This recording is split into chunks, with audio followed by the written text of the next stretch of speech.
చెప్పండి సార్, ఎక్కడి నుంచి వచ్చారు? మీ సమస్య ఏంటి? మేము సింగరేణి నుంచి వచ్చాము.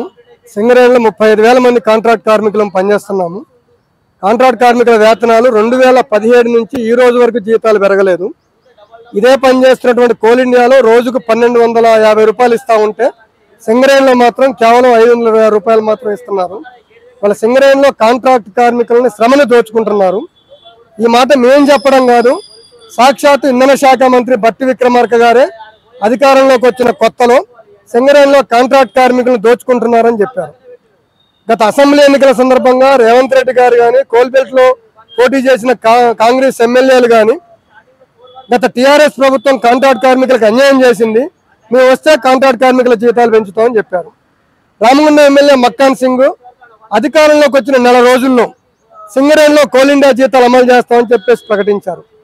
ఇలా కాంగ్రెస్ ప్రభుత్వం ఏర్పడి సంవత్సరం దాటిపోయింది. మొట్టమొదటి ప్రజావాణి నుంచి ఇప్పటిదాకా ప్రజావాణిలో అనేక అప్లికేషన్లు ఇచ్చాము.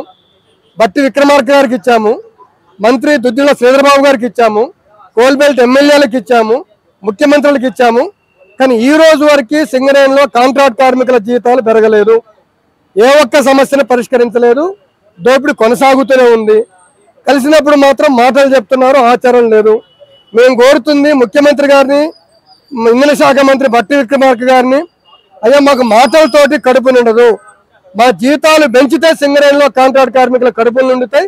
అందుకని మీరు ఇచ్చిన హామీని నిలబెట్టుకోండి. నెల రోజుల్లో పెంచుతా ఉన్నారు, సంవత్సరం దాటిపోయింది. ఇప్పటికైనా మీరు ఇచ్చిన హామీని నిలబెట్టుకోండి, కాంట్రాక్ట్ కార్మికులకు జీతాలను పెంచాలని చెప్పేసి కోరుతాం. ఇక్కడ వచ్చినప్పుడు అధికారులు ఏమన్నారు? అధికారులు మేము సంబంధిత డిపార్ట్మెంట్కి పంపుతామని చెప్తున్నారు.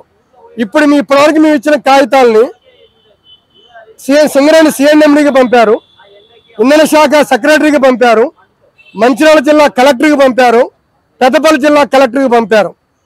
కానీ ఈ రోజు వరకు ఆ నుంచి స్పందన లేదు, సమాధానం లేదు.